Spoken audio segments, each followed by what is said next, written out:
Hello, lads and ladies, and welcome back. Midweek instalment of Sky Bet League One Live. 6 games to talk through. We've currently got 2 games on the go right now as we speak across League One. We'll keep up to date with those fixtures as the evening goes on. 6 games wasn't the greatest of game weeks, but some big drama at the bottom, some points for some mid-table sides, and some big points tallies at the top of the table. Absolutely. Hello, Parmex. It's great to see you talking about those sides that are winning games of football. It's nice to see you can do it. It's taken a while, but you've done it.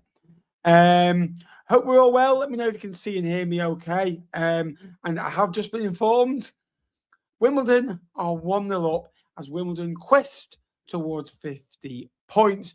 Still a long way to go in that one.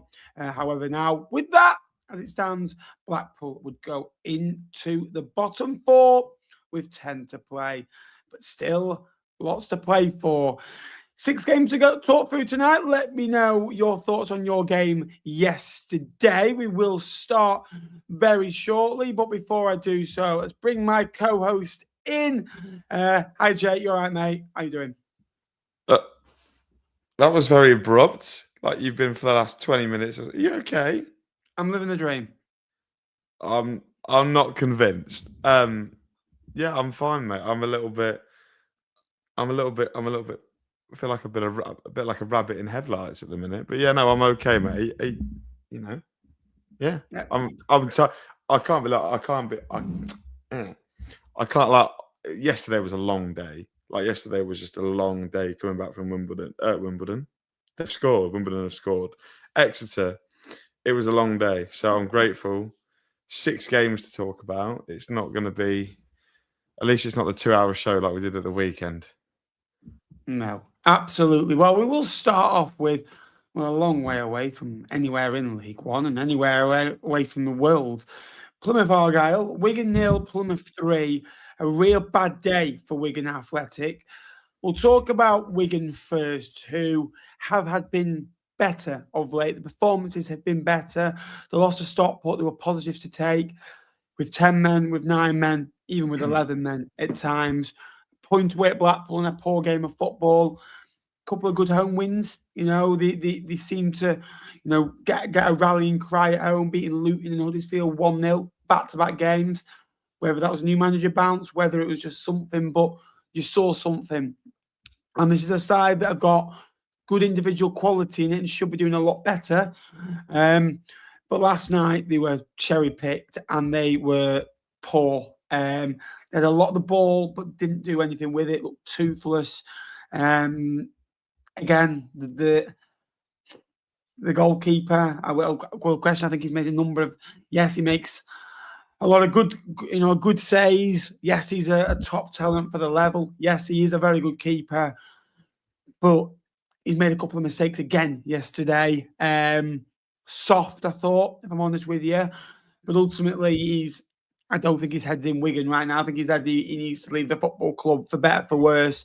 But ultimately, yesterday, Wigan were very, very poor, and it was a result that took them back into the bottom 4 on goal difference with 11 to play.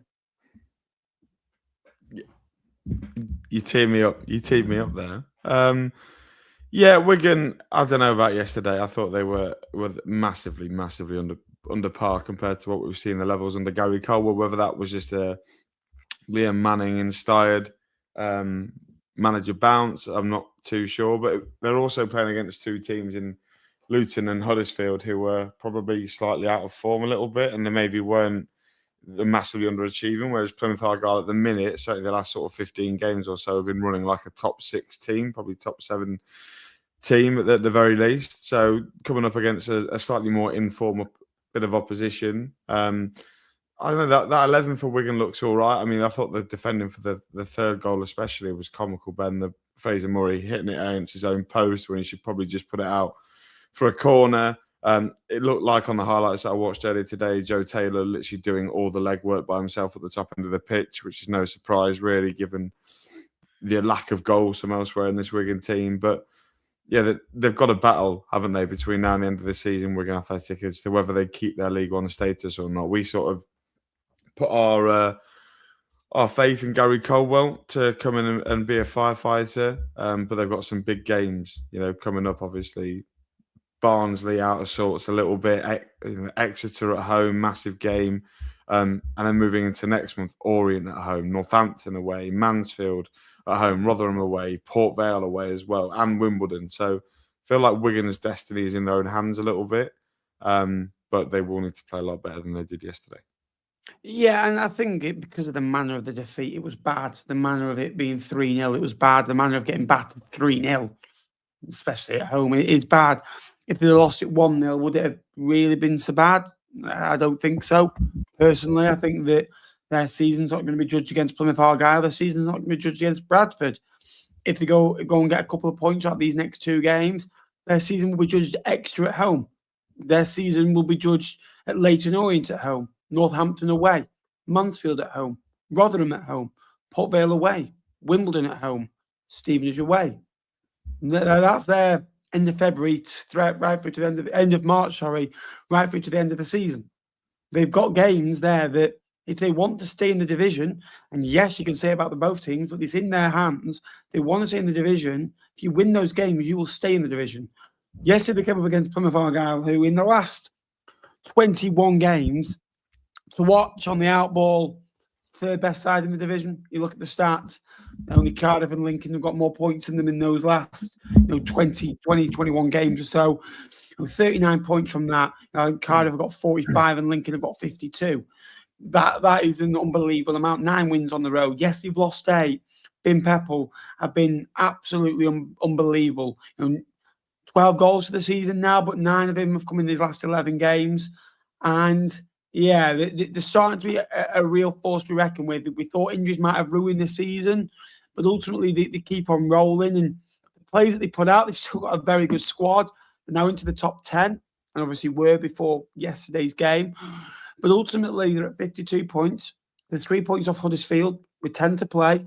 They're in better form than Wickham. They're in better form than Stevenage. They're in as good as form as Reading. They're better form over the last 20 games than Huddersfield. I'd even say in this calendar year, they've been better than Stockport County in this calendar year. Bradford City are good at home, but you never know in a one-off game. I think Plymouth Argyle are the outside team, and they've been phenomenal of late. And I think that it is going to be a rallying cry. They are going to need every single member of the squad. And you look through the squad yesterday, Peppel and Watts leading the line. You obviously had Dale and Curtis on the flanks. And yeah, they are stretched injury-wise, but do you think this Plymouth team can go and get into the top 6, Jake? Do you think it's the one that you look out from the outside thinking it can potentially join you in the Champions League, the Championship next season? Well, if we go to Tottenham, we might as well be in the Champions League, in my opinion. But yeah, no, I think so. In terms of you mentioned the form of the teams outside the top 6 at the minute. Reading, Stevenage, Wickham, being fairly unconvincing over the last couple of weeks.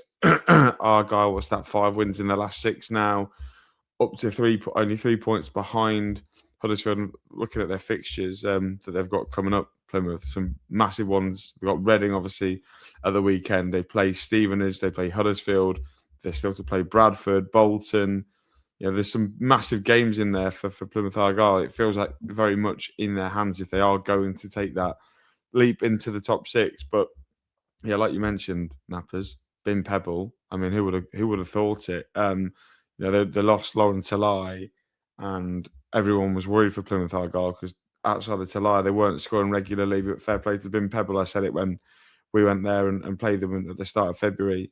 He's got all the physical attributes to be a top striker. And again, yesterday, in the right place at the right time twice. You can't teach that sort of skill. And even the third goal was a nice finish, even though, like I said earlier, it was poor defending from Fraser Murray, really. I don't know what he's doing. He should just put the ball out for the corner. But you have to capitalise. And 3-0, resounding away win. They're now back into the positive goal difference as well, which will be positive. They'll need that goal difference to start eating up at the goal difference because they're currently 7 behind that aspect from Huddersfield. So that will if they can eat away at that over the next couple of weeks while they beat some of these bigger, these teams in and amongst it, I think they stand every chance. They've got momentum. They're the outside team. I think Huddersfield, Stockport, they'll be going to bed worrying about Plymouth Argyle. Yeah, and I think that teams that go on a run, that they start the season appallingly, but even if they don't get into the playoffs, they feel they can go on next season, they can go and better themselves. They've got some momentum, they're building something. They will need to add players, they will need to add to a squad. But ultimately now they've got a right connection. I do worry if Derek Adams got a managerial job, how it might affect them as a football club. Is he going to get one, do you think? I think that, tell you what, there's been managers going into certain football clubs this year that how they've got jobs over certain people. I think one's just been sacked today after a month. How he got that job over a Derek Adams type of manager. How Derek Adams got sacked at Morecambe. Certain. I think, tell you what, I think Derek Adams would do a job better than maybe a quarter of the current League Two sides. There's a number of League Two managers doing a good job right now. I think they could come in and honestly motivate a League Two group or even go out to Scotland. I really do. I don't think he will right now. I think right now he's based there. And I think that if Cleverley was to leave the football club, he's next in line. You sometimes see with people going in there as different roles. And when they're a manager, obviously, if someone was to happen to Cleverley, you're in line, aren't you, to take over? So, no, I think they're moving in the right direction now. And they feel like they've got a calmness and they're playing with a unique style. The goals yesterday just looked easy on the eye. They could have had 4 or 5 yesterday. Wigan were really, really poor. I was really disappointed with them. When you're in a relegation fight, you don't expect glamour. What you do expect is to roll up your sleeves, dig in, compete. Don't allow soft crosses into the box. Don't allow soft goals to happen. And Wigan were poor last night, and they were lackadaisical. They were just very, very poor. Very, very poor. I was disappointed with them. And yeah, Stevenage 1, Leyton Orient 2. Stevenage, they are very inconsistent. 5 wins, 1 draw, 4 defeats in the last 10. Leyton Orient's last 2 wins have actually been 2-1 away from home, 1 at Northampton and 1 at Stevenage. And they've only taken 11 points in the last 14 games before this. It was important that Leyton Orient made a statement. And we mentioned that Ballard had gone quiet. We mentioned Reid had gone quiet and Stevenage were droughting. He's now scored 3 in his last 4 and been better, obviously, from a penalty spot. And then Ballard gets Orient back into it. A lovely ball by Dimitri Mitchell forward. It's a defence splitting pass and Ballard just runs in and he's struggling for form and maybe seeing that a reason why he's in League One. He was blowing everyone off the park for a good 10, 12 games. And like anything, things do come to an end. Runs stop. And then you go on a drought, it happens. And when you score again, you go on a good run. It does happen. And then, as all good strikers do, he goes and gets another one. And it's a really good finish into the far corner, in front of a very, packed out away end. And Leyton Orient dig it out. And Richie Wellens in the stands. And I think that's where Leyton Orient have had most of their success, when he's been in like the stands where he's been watching on. He's not barred. He just first have a glimpse on you. You look at the Cowleys, like that sort of area. Certain managers just like sitting at higher up. You get more of a good view, which I can see at the view from the touchline is quite poor. If you look, I think the view from behind the goal, like I was struggling yesterday with the view at Fleetwood, being so used to being on the halfway line, and then you all of a sudden you go back to be behind the goal. It's a hard view. You don't see as much, certainly when you've got eyes like me. It was a great win for Leyton Orient. It was a sickener for Stevenage, but how big was that for the O's? It's season defining, isn't it, Ben? You spoke there about Don Ballard getting back in and amongst the goals. We said it'd been quiet. If Leyton Orient are going to survive in the league, they need their talisman performing. And Don Ballard getting 2 goals. He scored obviously against Northampton in their previous win as well. Having him full of confidence again, it will just give Orient a chance. We always say that you need a goal scorer in your team to achieve your aims, and having Don Ballard finding the net on a regular basis seems to be working the trick. It just feels a little bit like maybe Richie Wellens has gone away from this tactical approach that maybe he was trying before, trying to keep the ball and be pretty. I think he's realised now that they are in real threat of getting relegated, and I think he's now playing accordingly, a little bit maybe slightly more direct. I think you could see that in the highlights yesterday. And yeah, it's a massive win for them in terms of the league table. Not only does it get them out of that bottom four currently, yes, they'll probably need favours between now and the end of the season, but we now probably think they only maybe need 3 or 4 wins from 11 games, maybe to keep themselves in the league next season. And when Don Ballard's in the form that he is showing at the minute, they stand every chance. I mean, for Stevenage, I watched Farley's instant reaction last night, and Blair was getting I thought Andy Blair was going to hit him.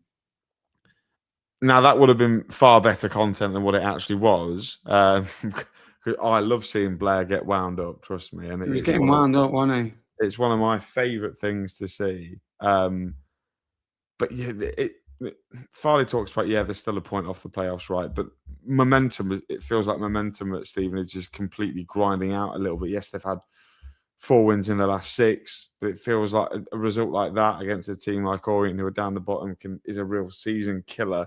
And it's a missed opportunity, isn't it? Because, Stevenage had games in hand, and if they won their games in hand, they'd have been massively clear of the likes of Huddersfield. They'd probably been on similar, in between, somewhere nestled between Stockport and Bradford. But they've lost one of them, and now all of a sudden it doesn't look so rosy, does it? It doesn't quite look so good. So, yeah, I'm worried for Stevenage. Yes, they got Big Golreedy scoring again, but still only scored 39 goals in 35 games. Even a lot of teams in the bottom half have scored more goals than Stevenage. It's always been our concern, hasn't it? Yeah, and I think you can say that. Yeah, I think we always mention about Barnsley's goals conceded, don't we? But the goals scored are a positive. I think you could label it as the good defensively. Yet they were like this last year. Similar numbers. I think they scored as many as they conceded. They were never vintage. I think it was less than a goal a game and less than a goal scored every game. I think that if they were to score more goals, I think eventually they go and concede a few more. And I think that you start to see a bit more of a different approach from Stevenage, and they started conceding more goals away at Barnsley, away at Exeter. And all of a sudden they tightened it up again, and they started just winning narrow margin football matches. Stevenage has got to do what Stevenage do to get results. It's not great to watch, but ultimately it will get a result now and again and probably be enough for 8th to 12th in division. That's a great finish for Stevenage on their budget, what they are, what the team is, over a 46-game season against some big teams with serious cash, something that they can go and blow teams out of the water. And ultimately, when you are like that, let's be honest with you, if you were to predict at the start of the year and you look at the teams, you drive Leyton Orient are the team that you think would finish above Stevenage. Stevenage do it in a different way. They don't fancy around with it. Leyton Orient try to play fancier football. They try to be a bit more prettier, a bit more wow, a bit more. But Stevenage just have nouns. They're physical, they're strong, they compete. They don't come to play football. They compete to take 3 points and pinch your ball off you and kick you in the go-nabs and go home. That's what they want to do. And that's what Stevenage has been so effective at. And you mentioned the goals scored. Yes, it's a worry, 39. But they conceded less goals than Reading, who have conceded 10 more. Huddersfield, who have conceded 9 more. Less goals than Stockport. Less goals than Bradford. Only 1 more than Bolton. 2 less than Cardiff. Only 6 more than Lincoln, who've kept 5 clean sheets on the bounce. So, if we're comparing them to that, I think they're very good defensively. I think it's sweet swings and roundabouts. But I get you. They are struggling, going forward. And I think this is what they are. I think from the last 11 games, they'll have to go and get 18 points. Is it doable? I think they'll have to go and get 7 points from your next 9. I think you've got to win your home games against Wimbledon and Reading and then get something at Plymouth, because you're playing 2 direct rivals there on the outside that are direct rivals for the playoffs. But for Leyton Orient, that's a massive win. I think they've got Peterborough on Saturday. It's about finding some consistency now. If there was a team going on a run, I think it could be them. And I think that there's certain teams, maybe not quite 2 or 3 above, but we could worry about. And I will come back to that later on in the programme. Mansfield 1, Reading 0. Mansfield are a weird one. They won 4 on the bounce. Before you make a comment, I know you're going to say, oh, they are weird. Mansfield won 4 on the bounce over Christmas, and then like the first surroundings of the new year. And then they went to go and draw 4 on the bounce. So then you can say, well, they're 8 unbeaten. I'm always a big believer, once you've drawn maybe 3 or 4 in a row, that next game's important. Now, and I'll tell you for why. If they were to win that game, then you say, well, they're 9 unbeaten and they've won 5 and they've drawn 4. The picture looks completely different. If they went to go and lose their next game, although it's only their first defeat in 9, they're without a win in 5 games. And then you're thinking, you forget about the other 4 wins they had before, which are good wins away at Bolton, away at Barnsley, Port Vale, good wins. And then they lost away a bit. They lost 3 in a row. Then I think they drew 3 in a row. Then they lost another 2. But this is a big win for them. In the last 14 games, they've won 5, they've drawn 6, they've lost 3. Well, they've taken 21 points from the last 14 games. That's 1.5 points a game. That's what Mansfield want to be. They want to compete. They want to try and get to 1.5 points a game. Because ultimately, that's only 3 points off the magic 72 points we're talking about of getting into the playoffs. If Mansfield can do that in the next year or 18 to 24 months, they've cracked the recipe. They'd only got 23 points from the first 21, so they were a bit hit and miss.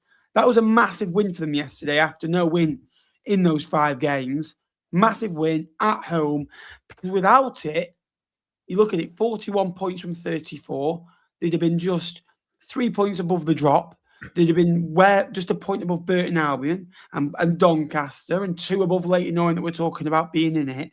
So just getting themselves away, and I think they need another 2 wins for safety and maybe a draw in the last 12. But I've never been worried about Mansfield, but if they lost like yesterday, we could have started been talking about them. Yeah, and they were playing against a good Reading team, weren't they? Obviously, who very much have ambitions of their own. Just looking at the league table, Ben, if Mansfield had found maybe an extra 5 or 6 points over the course of this really barren run they were on, you'd probably still have them as part of the playoff chasing pack, wouldn't you? Because they've got 2 games in hand on Huddersfield. If they won both of them theoretically, that would put them on 50 points, only 5 points behind. When we're talking about Plymouth Argyle maybe being part of it, I think if Mansfield had picked up a couple of more points, and I know a lot of teams will say, well, if we got results here and there, we probably would have been a lot closer to where we wanted to be. But yeah, this is a massive win for them. It proves to Mansfield fans, I think, and to the rest of the league that they can beat the teams that are trying to finish in the top 6. I don't think they were vintage. I thought it was a really low quality game of football. But Mansfield have been on the wrong end of low quality games of football in the last couple of weeks and struggled. And sometimes, how we talk about how the FA Cup can have a real negative effect on some team seasons. Like you mention it all the time when you talk about Salford. I think maybe Exeter this season as well. Obviously, they got beat by 10. Was it 10-1 at Man City? Yeah, well, they won back-to-back games after that. Yeah, but Mansfield, even though they've lost in the cup to Arsenal, they had a really good performance and maybe could have got something from it a little bit more. And they've come up with another really positive, a positive performance to the other side of it, which shows a lot of character. So, yeah, so it is a big win for Mansfield. It feels like a like you say, 2 wins away now, probably from securing a place in the league. You imagine they'll get 2 wins in 12 games. That would be sort of going on relegation form, wouldn't it, really, if they get 2 in 12. So, yeah, I think we're going to be talking about Mansfield Town next season being a League One team. And like you say, they can crack the code and be a little bit more consistent rather than being up and down. We might be talking about Mansfield as a real sort of outside contender for the top 6 next year.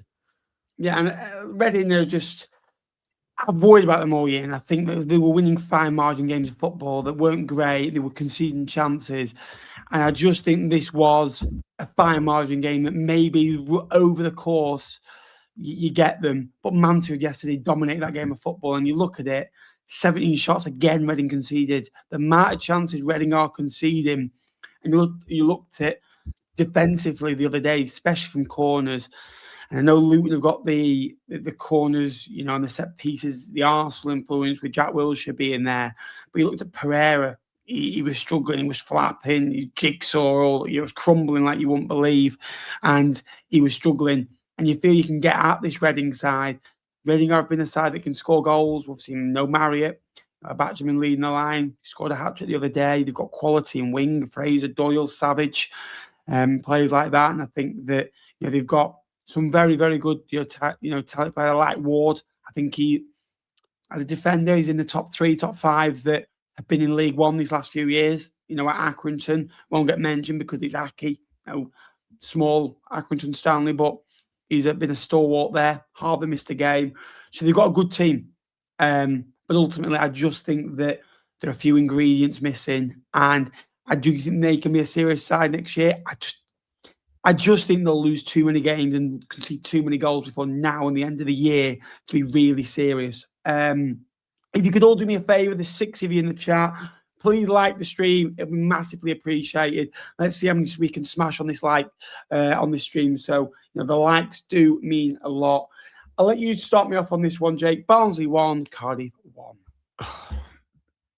Well, this game was a bit of a weird one. It felt like Cardiff were going to be in full control for the first 20 minutes of the game, and they score the goal through Ruben Colwell, who has been kind of the scapegoat really for Cardiff. He certainly was at the weekend, having to play in this false 9 position on Saturday in that game, but back in his natural number 10 position on Saturday. Tanner moved back over to the right, and all of a sudden it looked like it was fine for Cardiff. They were clicking, they were doing what they've been doing to teams all season. They were pulling Barnsley around, and they go in front, deservedly so as well. It's a great ball across from Tanner, and I think it's a very similar finish to when we spoke about Amari Kellerman's goal at Rotherham a couple of weeks ago. Similar finish to that. He lets it roll across his body and finds the bottom corner. It's a great finish. And at that point, you're right, Cardiff. Go and really show a reaction. Go and get yourself 3 points and really put the pressure on the teams both above you and below you. But to Barnsley's credit, really, really good. They got themselves back in the game. McGoldrick had a really good one that he put over the bar. There was the goal that came from Scott Banks, where I think it's quite poorly defended from Cardiff. I think you've noticed that over the last maybe 3 or 4 games in particular, where they do get pulled apart all over the place a little bit. And I think what doesn't help with Cardiff, and this isn't to give Barnsley any discredit, they are changing their back 4 on a regular basis. That was a brand new back 4 that played last night over what played at the weekend. NG was out on Saturday, Lawler, Chambers, Scanlon. You were talking about Capaccio played on the weekend, Fish, Osho, and Bagan. So to change your back 4, I'm sure we'll come on to when we talk about Lincoln, is the reason why we're so good consistently is because the back 5 are the back 5 and they don't change very often. Cardiff changed that up far too much. And when you do that and you have players that haven't played a huge amount of minutes and they get the opposition can get on top of them, and that's what Barnsley did excellently. They had a number of opportunities. They were quite wasteful, to be honest. I think maybe if they'd had Davis Keeler Dunn back in the team, they probably would have taken a couple more and been out in front. But they played really well, Barnsley. They stood up to it. They had chances. Yes, they had a little amount of possession like you expect when you come up against this Cardiff team, but I thought they marshalled them pretty well. And the last sort of 5-10 minutes, Cardiff had another real go, obviously to try and get themselves back, to make sure they weren't losing any ground in the title race. But Barnsley, I think, to their credit, probably deserved a point, Ben. Yeah, and one thing I will say on Saleh, obviously, he's been out injured. Still scoring goals. They've still scored 23 goals in 9 games since he got injured. And the shots to goals has gone up. The shots per game has gone down a tad. But ultimately, other than that, the stats don't really rep and say that we're missing him. It's more as I just think, if genuinely, I don't think it's anything to do with Saleh. I think that's a load of absolute toil. And one thing I will say, and I went through it. So from the last 30 games, so in 5-game blocks, they got 7 points from 5 to 10. Then they got another 9 points. Then they got another 12 points. And in the last 10, they got 18 points. The last 5, they got 7 points, right? People thinking, what's happened to Cardiff? Well, they've lost at home to a good Lincoln side. And they've gone away at Barnsley, who they don't look it, but Barnsley are a good side and score goals. And going away at Oakwell and winning is hard. Going away at Oakwell and getting something, yes, you can score there. But Barnsley, you don't know what you're going to get from them. Barnsley can be a top 6 side. Barnsley can be that. They have been a championship side and they've got very good players that can play in the championship in the next few years. You've got experience in there. Yes, they do make changes. And you look through Cardiff, yes, right, they were top of the league and they've not had they've won one in the last 4. It's fine. It's just football. You get it in a League One season, you get it in any season. Any team in any league will just go through that slight patch where you're off it. And what's needed then is from the supporters to stay calm, stay composed. They're still in a very good position. If Cardiff were to win that yesterday and they went to 73 points and went 9 clear of Bolton Wanderers, they'd have been delighted. But because they've only drawn it and they could have gone 11, they're a bit disappointed. I don't think, for one, that Cardiff fans will be worrying or losing sleep. They're in a very good situation.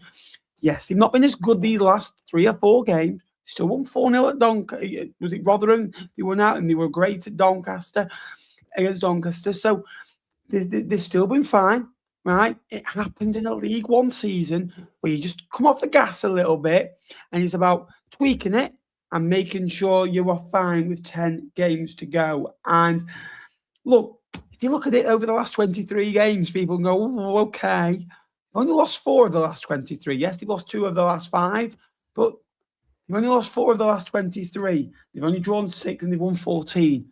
They're okay. It's fine. It's just footy. It's fine. Genuinely, they're in a great position and it's about calming down and they will be absolutely fine.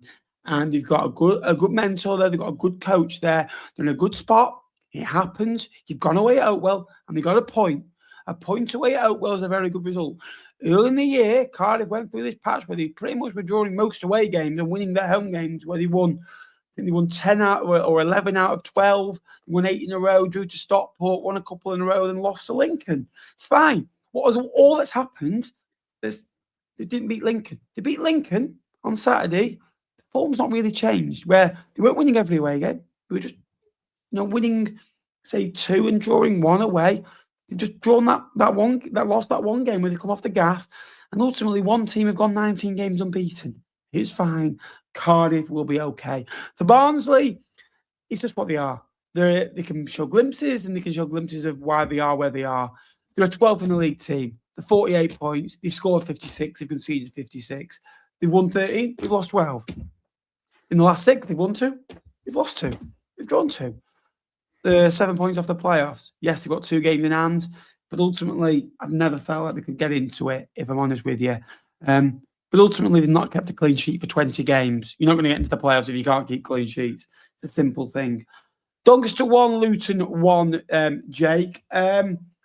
Doncaster, to be fair, have been a lot better lately. In their last 11 games, they've only lost 4. 4 games they've lost at Plymouth, against Cardiff, against Wycombe, and against Bradford. Look, they got battered, against Wycombe. But ultimately, got a couple of good draws in there. 5 wins in 11 games. They're still in an okay spot, and they're starting to get points on the board now, up to 40 points. That's another good point against the Luton side that yesterday, who, yet again, only 8 wins in 26 games under Jack Wilshere. He ranks him 12th since he's been at the football club, I think. 7 off the playoffs now. I think that one's getting closer to safety, while the other is getting towards season done. Yeah, season over for Luton. The gap is too far, and the quality that they've shown this season has not been warranting of a team that are going to finish in the top 6. They're far too inconsistent. What I didn't realise is, like you say on the last show, next year no parachute payments for Luton, so they're going to be up against it in terms of budgets. There'll be some big budgeted teams next year. Certainly, if the likes of West Brom or Leicester come down, Oxford even will be a big budgeted side. So they'll lose that edge, and Luton could find themselves stuck in League One for a number of years, a little bit like we saw with Sunderland and Ipswich, whatever. And then yesterday they were massively fortunate to get anything out of this game. I thought, Ben. Doncaster, this is a team that are so inconsistent for Luton, but don't look like they have any signs of improving. Whereas Doncaster, over the last maybe month, 6 weeks, I feel have been massively improving under Grant McCann. And whilst the results are maybe not perfect, they are still picking up points on a regular basis for them to stay in the league, essentially. And last night was another good performance. Hanlon Bailey getting another assist, but they had double the touches in the penalty area than Luton. 3.5 times more shots than Luton had, double the shots that Luton had overall. So, yeah, it was a good performance in Doncaster and one that gives me a lot of thought and a lot of hope for them that they're going to be able to comfortably stay in the league. I know the gap is only Nappers is gone. I will carry the show. I'm now doing a solo layout. So I think it was a good point. Like you say, the 2 points above that dotted line as of now, and it looks small on paper. However, I really do think that this Doncaster team have got the quality and abundance to stay up. The likes of Ben's back. The likes of Molyneux, Bailey, Elliot Lee. We saw score a worldie at the weekend. Hanlon's getting involved now. It's just defensively Doncaster I worry about. Once they concede one, they can concede 3, 4. But yeah, Luton, the story of their season, really inconsistent, really poor. I mean, the names that they play, they look like top-end League One players on paper, but they've just been so poor this season of Luton, and I'm not sure what it is. They are no better off under Jack Wilshere than they were Matt Bloomfield, so it feels like they've sacked a manager for the sake of it. Absolutely. Last game, Exeter City's 90 plus 4th minute. Kevin McDonald scored. Sorry, I've gone to the wrong game, haven't I? What a surprise! What a surprise! What a surprise! Sorry, it's just got the both scoreline. Sorry. Boring. It's so boring. 1-0. Wow, well done. Should we start calling Lincoln Arsenal? So it's kind of a set pace. Yeah, can do. Defender scored it. Header. No, but look, let's talk about it. Exeter 0, Lincoln 1. Another big win on the road for Michael Scabala's tricky imps, and a big shout out before I do to the 450 or so Lincoln fans that made the mammoth journey down to Exeter. A long old trek on a Tuesday night, getting back probably 2-3 a.m. in the morning. Full testament to the football club, and people go on the top of the league. They should be taking more. Blah blah blah. Any support that travels to their team's home ground, travels to their away game, is a fan, and full credit for that as well. But no team in the last 10 games have taken fewer points than the Grecians now. 4 points, 6 defeats, no win in that period. And they are just starting to struggle. They've had a managerial turnover. Gary Caldwell left the football club halfway through the rut. And ultimately, Matt Taylor's come in 3 games. To be fair, it was good to see yesterday that somebody showing David Wilson-Turner how to go 1-0 up away at Exeter on a Tuesday night and win. Ultimately, he's not going to nibble, mate. He's ground hopping at some pub league. I think it was. That was a good draw for Burton on the road. I think Exeter could be in some trouble with 10 games to go, and that'll sound crazy. And I thought it maybe 4 or 5 games ago. And I thought that Exeter are this side that notoriously go on a run of they go really good for 8 or 10 games, which they were struggling, and they went on this really good run, and then they go on this really bad run. And they always did it under Caldwell, where you just think they can go win 4 in a row, but then go and get 1 win in 12, and they bring themselves back in it. And ultimately, this is what Exeter are. What do you make of them? Because, yes, they're at 42 points, and you're thinking just another 3 wins can save them. And in the space of a fortnight, we could be, a week on Sunday, they could have beaten Cardiff, Luton and Wigan and could be safe. You never know with them. But a couple of tough games coming up. Do you think this Exeter side could be in a little bit of bother, Jake? Yeah, I said it on Sunday, didn't I? I struggled to see where their points are coming from. The form has been poor. I don't think that Matt Taylor has gone in and made the impact that maybe he would have wanted. Again, last night, I thought they were... Yes, they had a lot of territory and a lot of the ball bend, but they didn't do a huge amount with it, really. They played it side to side. Ethan Brearley looked very, very good, technically. Looks a top player, probably above League One level. But they're side to side. There's no penetration. And Jaden Wareham is doing a lot of that work on his own. Josh McGuinness, I thought, was pretty ineffective, albeit marked out of the game, really, by Tom Hamer. But the wide players, Niskin and Oakes, didn't really get up and support them. They were pinned back by Reach and Dariqua.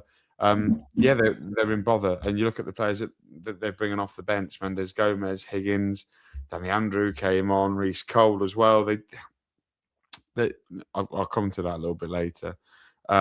It just doesn't feel like it just feel like they're plummeting a little bit. They've lost a lot of confidence, So yeah, I thought they were poor last night at Exeter, and I'm sure their supporters will want to talk about the refereeing performance, which I don't personally understand from their point of view.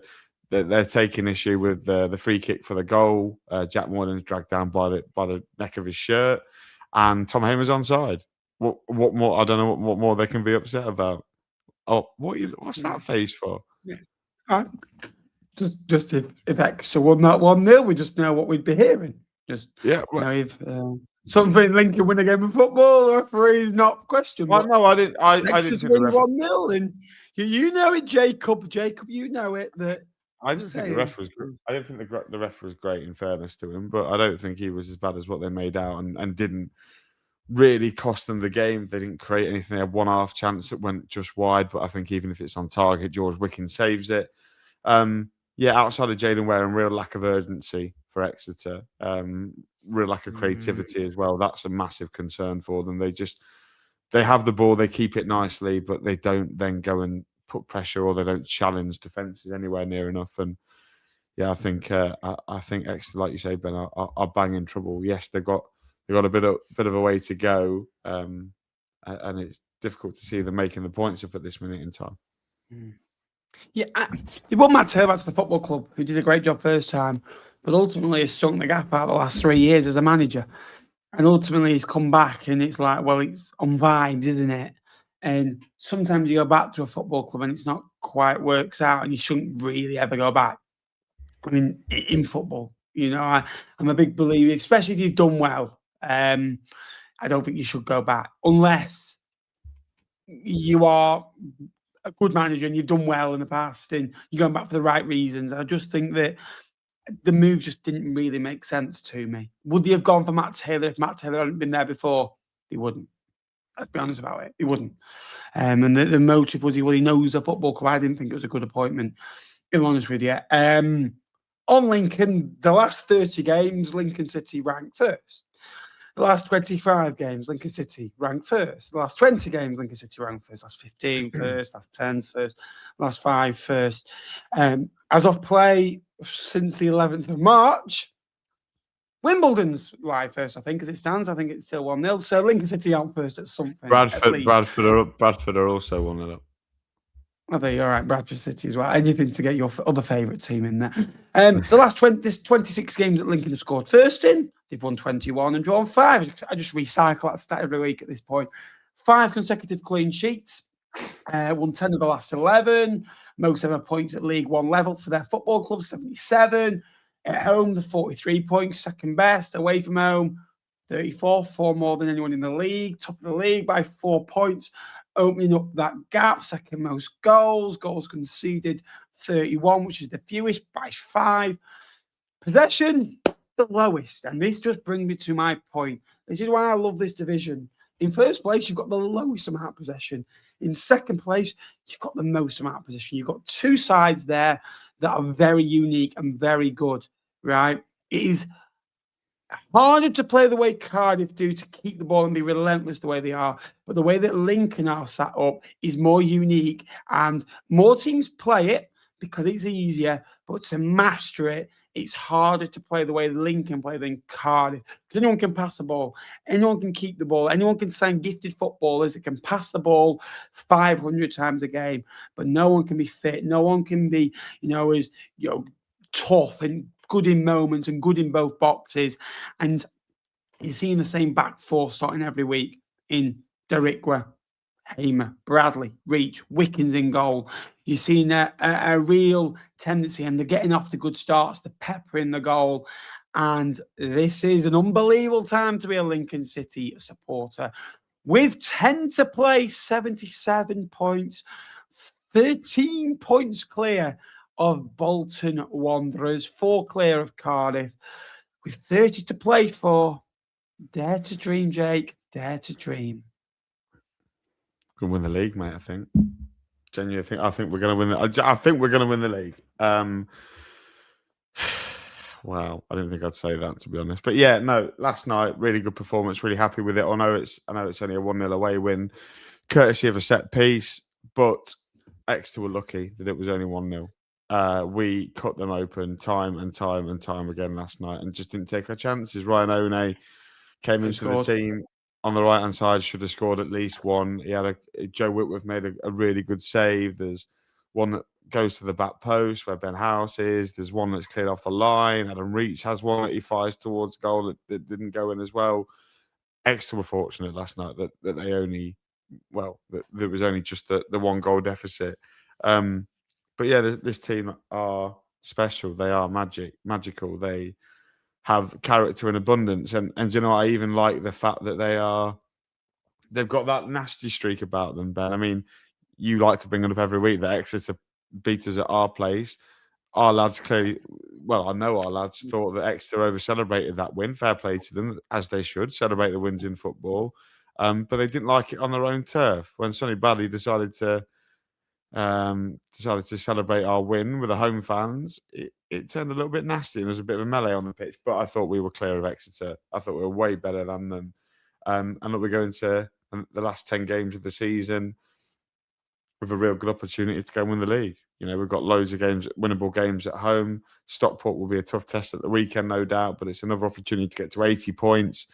And then you're probably only 5 points away from automatic promotion, and then probably another 7 or 8 points from winning the league title. So, yeah, very happy. Very, very, very happy. A long trip, long day out.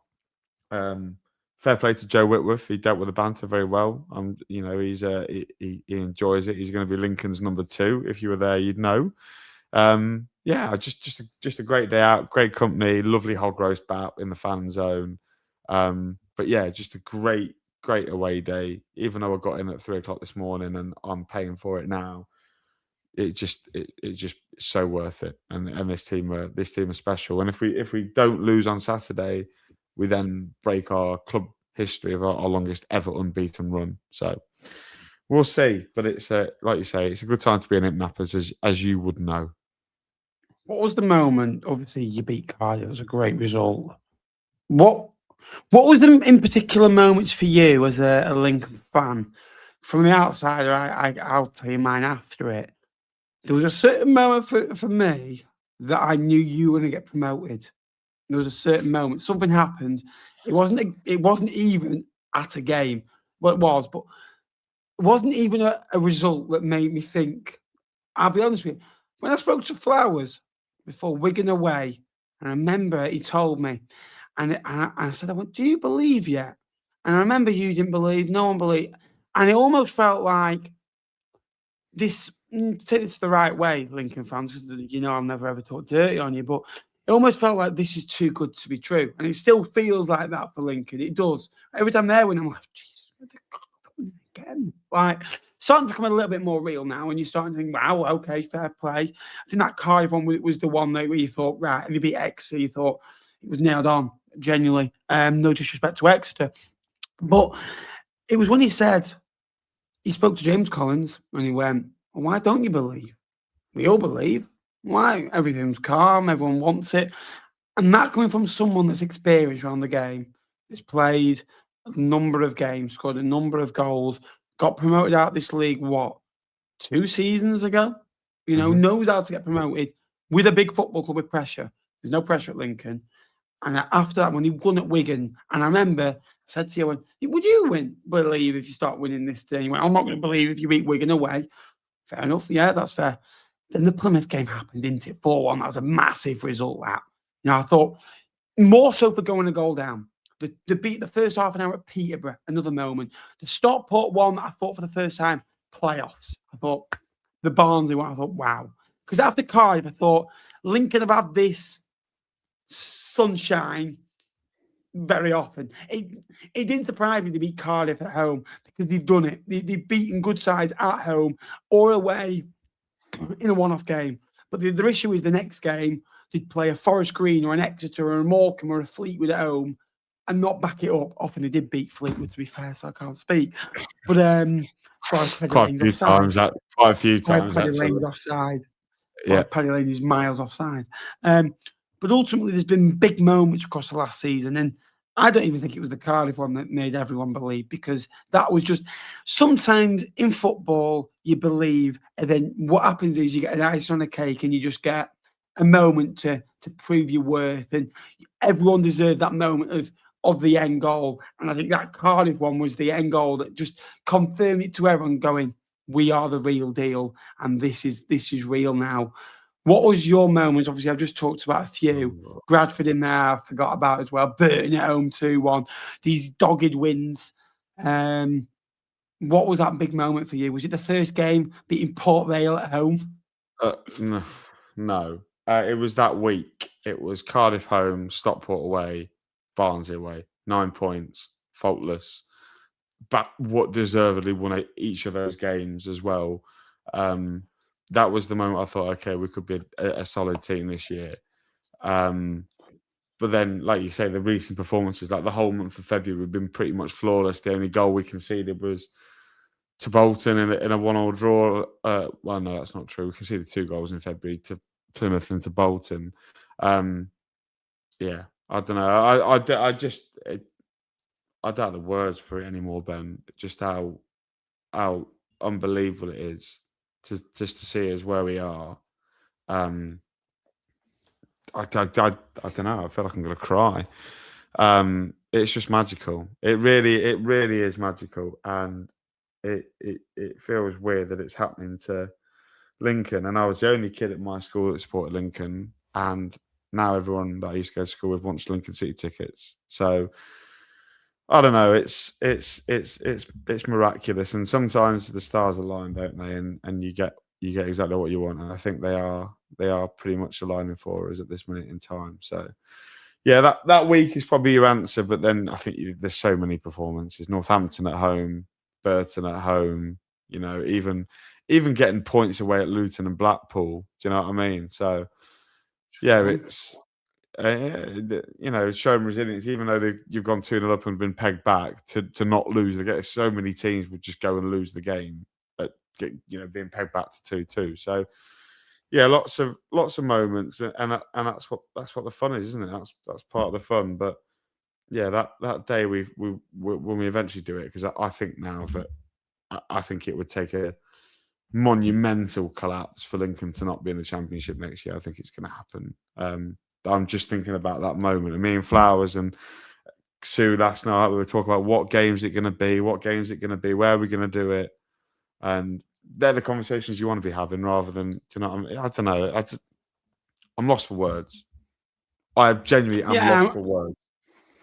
And like just hearing you speak there, I put a smile on my face because I'm delighted for you. You know, it's a well-round football club. Do you mean you're delighted for us, Nappers? Because you're a Lincoln fan. At least you will be next weekend. Absolutely, yes. I'm going to Rotherham at home. Looking forward to that. Look, Lincoln are a well-run football club and do things in the right manner. And I've always thought that.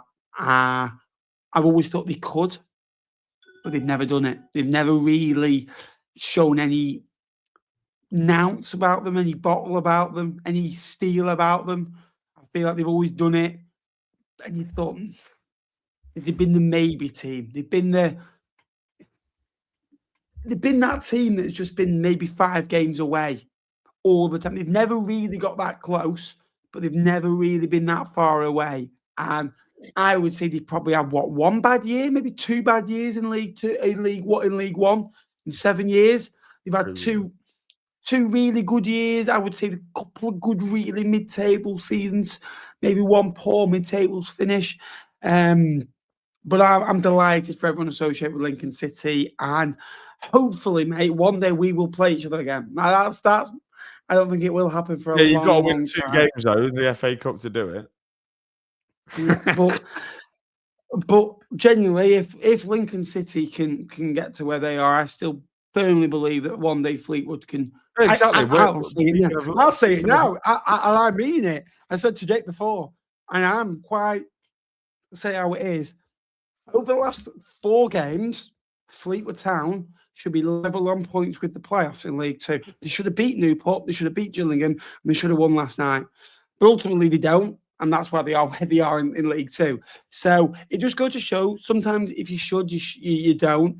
You've got to do it on merit, and you've got to do it in moments. And Lincoln are a moments team, and they do it so well. So full credit for that.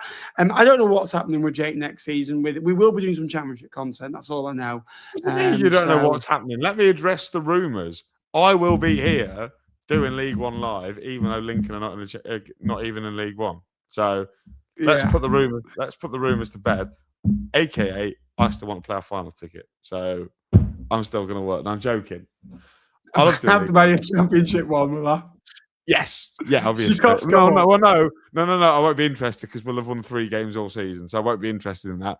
I'll be more interested in who stays down in the league, who loses the League One playoff final. So that is quite a positive thing to think about. That I can think about how many games Lincoln are going to win, how many games, how depressed you're going to be next year. Yeah, well, exactly. I'm not. Everyone. From Tottenham first game of the season to Fleetwood. You're not going to see my smug. It's less likely next season you're going to see me smiling like a Cheshire cat. Mate, go up. If you come back down with 10 points, you come back down with 10 points. You've always wanted a year in the Championship. It's been my dream to see Fleetwood in the Championship. Oh, Wimbledon are now. Unfortunately, I woke up. Go on. It's always been my dream to watch Fleetwood in the Championship, but unfortunately, every time I dream it, I wake up. Well, you can always come and you can if you want. I know we've got a waiting list for gold memberships, mate, but you can always have one. Yeah. Honestly, it's my dream to watch Fleetwood back in League One. Now that's everything I want. We'll get there, Nappers. We will get there. Shall we do some predictions? Let's go for it. If you haven't already, please like the stream. So obviously we have a full game week on Saturday, and we have a full game week on Tuesday. So we'll leave the Tuesday ones for now, and we'll go straight into Saturday, Nappers. First game, one that is on the telly, and also if there are Lincoln City fans in the chat, may I advise you to lock your eyes to the pitch at half time, because I'm going to be on there doing the halftime challenge on Saturday. So if you are in the ground, I will be on the halftime. I'll be on the pitch. So make sure it's going to give me some support. Nappers, Lincoln against Stockport. Well, to be fair, you were talking to me about coming to the game as well, but I think I've got a circus that I can go and watch a clown in the middle of anyway, instead of watching you in the middle of a circle. Lincoln 2, Stockport 1. This is it. This is the last of it. This is the last of the games where I'm worried about Lincoln. And not even Huddersfield away. I'm not worried about the lose. Huddersfield away, sorry, yeah. And then after that, the games, obviously Rotherham, then it slows down again, which is good. Because you always got now the rearranged games, haven't you? So, I do think Lincoln will win. Stockport have had a free week. 21 points between the sides now. Wasn't a month ago you were worried about them. It's footy, innit? It can change. I'm going to go 2-0. I don't see, not to sound arrogant, but I just don't see a world where we can see the goal ever again. So, I'm going to go 2-0. Rotherham against Bolton in the early kickoff. Now, Bolton can really put some pressure on Cardiff and close the gap to 6 points if they win this game. Obviously, Cardiff kick off at 3 o'clock. I'm going to go Rotherham United 0, Bolton Wanderers 2. I think they get the job done comfortably. 1-0 Bolton, 93rd minute this time. Yeah, it's likely going to be there, isn't it? Doncaster versus Blackpool. I'm going to have to follow the form book here. Blackpool are losing at this minute in time. I'm going to go Donny 2, Blackpool 0. Donny, what? 2, Blackpool 0. Correct. Doncaster 2, Blackpool 1. I just don't think it's a fighter. Like, no, he's not, is he? Every time there's been pressure on him, he's bottled it. You know what I mean? He has, hasn't he? Yeah, I agree with that. How's a relegation battle? He's not made for a relegation battle. Ben, first, Exeter, are they getting back on the horse as they host Cardiff? Talking horses, Cheltenham weren't at the races first half yesterday, but second half, the Well, that's leaped 'cause they're onto all the at final Cheltenham. furlong. They're all at Cheltenham Racecourse, mate, I would assume. By the way, a word, they brought 41 supporters yesterday. Full credit to them. Full credit to them. Honestly, they were outstanding, every single one of them, for making that trip. What game was it, sorry? All right, Jack Ward, Perrier, Exeter Cardiff. Exeter 1, Cardiff 3. Yeah, I had Exeter 0, Cardiff 3. I think they go there and make a statement. Leyton Orient versus Peterborough. Well, Orient. Parmex has done my prediction for me. I'm going Orient 0, Peterborough 2. It's working, Parmex. This Orient 2, Peterborough 1. Ben, Mansfield against Barnsley. It feels like two very average teams hosting. Indeed. Indeed. You first, isn't it? No, I did Orient Peterborough first. No, you didn't. No, you didn't. I did. Oh, sorry. Well, what game are we on then? Mansfield Barnsley. 1-1. Yeah, 0-0. I'm gonna go for Northampton versus Burton. They've sacked Kevin Nolan, haven't they? Yeah, what do you think about that? Oh, gutted. Absolutely gutted. But I was right all along. I knew Kevin. I put a tweet out at the start. I said I knew Kevin Nolan wasn't the right man for Northampton, and it's proved itself, hasn't it? You know, I got a load of stick for that, and then for some reason everyone thought I was a Northampton fan, but I was only ever toeing the company line. I knew it was the wrong decision, and here we are. Tongy's proven right. What a surprise! Northampton 0, Burton 1. Northampton 1, Burton 0. Oh, David's not going to like it. That's a massive game, that. So we play Port Vale against Huddersfield.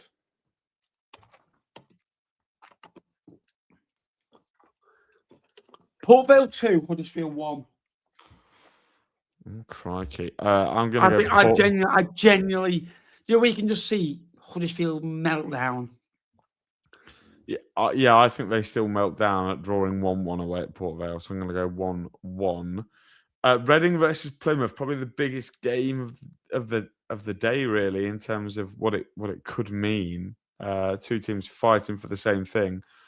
I'm going to go Reading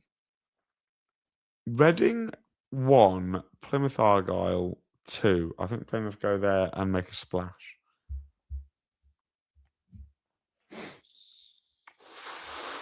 Reading 2, Argyle 1. Stevenage, Wimbledon, Nappers. Stevenage 2, Wimbledon 0. Yeah, Stevenage 1, Wimbledon 0. It feels like it's quite a good games to get them back on track, isn't it, really? Wigan against Bradford. Oh, God. Bradford been decent. I'm going to go Wigan 1, Bradford 1. Wigan 2, Bradford 1. And finally, Ben, Wycombe against Luton. Wycombe 2, Luton 0. Yeah, Wycombe 2, Luton 1, I think, for that. Obviously, at the weekend, I'll do a big update because I didn't do last weekend's or today's because I've been, like I say, just been caught up. But we'll do a massive roundup for the predictions ahead of Tuesday night's games. Yeah, no problem. Good show. No problem. Yeah, well done. Great show we got there, didn't we? Absolutely, mate. Absolutely a power hour. We did well. I told you it was going to be a power hour. There's only 6 games. I knew we'd get it done in an hour. Admittedly, we spent 40 minutes talking about Lincoln. That's just how it works. We're a Lincoln City fan channel, aren't we? Yeah. We might as well be. To be fair, right, I thought I didn't know whether I'd get a block on X, but I was half tempted to message Charlie Keegan before I go in. I thought, League 2 podcast next year, Charlie? I might message Lee Charles now. the amount of taps I got on my shoulder coming out of the away end saying, I bet Nappers will be buzzing for that, won't he? That we've won. I think I got 4 or 5 different taps saying, your mate Ben will be absolutely delighted that we've won another game, won't he? He'll be absolutely buzzing. Yeah. And I was like, yeah, he will be. The only reason they got a TikTok because Plymouth's tomorrow and 2 League 2 clubs have sacked managers. Yeah, So, Dino gone. What a surprise. He went in all intent. I think out of his 6 games, I watched Fleetwood. I watched Pride. I think I watched 3 of them, and they were awful in every 3 of them. But they were looking awful forward to side. seeing your ex. Looking forward to seeing your ex on Saturday. Pete. Yeah, I give him a message, and to be fair to the man he is, he messaged me back, just wishing him luck. Yeah, just wished him luck, and he made a little comment about. He made a comment. I didn't even in his interview where he said, "What do you say?" I said, "Are you going to meet for a coffee and talk about your differences?" Yeah, hand over the old property. I can see why they made the decision. They look so much better now. Granted, I feel he would feel harshly done by. I still do, but ultimately he is a great man. I do worry about him in that environment. 10 games to go, like Everett, struggled in any sort of pressure, and struggles to cope, but ultimately I think he'll be okay. Well, hopefully he returns your hoodie back because it's a nightmare losing clothes to. Sorry, I said girls then. Nightmare losing clothes to. Did you like that? Yeah. And then we could all talk about thingy. I'm surprised that your microphone's still standing up. Still. Yes. So yeah, I'm glad that I'm surprised I've got it still. Yeah. Imagine she comes back for it. Bring it on. Be great. I have not got that. But yeah, thanks very much for watching all. Please like, please comment, everything, all that jazz. Hope you've enjoyed it tonight. We'll be back here Sunday, 15th of March. Delightful. Another game with them back for the 18th of March, 23rd of March. Then I think we've got a weekend off for international break. We'll see. I don't think so. I think we'll be in the office, mate. I think we'll get called up for that. Yeah. Yeah. Do you play? Have you got any international call-ups? We'll have 2, so not enough to call the game. Who you playing? Donny away. Sold out international. Sold out away end in 2 days. Oh, by the way. Sorry, Bolton. Yeah, thank you. By the way, can we give some credit to the great man that is Sam Commins? He was very upset that we didn't give him enough credit on the last donation, but here he is. Oh, Sam, I am I'm very, very sorry. Honestly, that was on me. I do apologise. I did come back to the end of the show. I totally forgot about it. It did mean a lot. Thank you so much, as always, mate. I wasn't being rude. I hope it didn't come across like that. Thank you very, very much. I appreciate it as always, my mate. Has he calmed down from Wigan yet?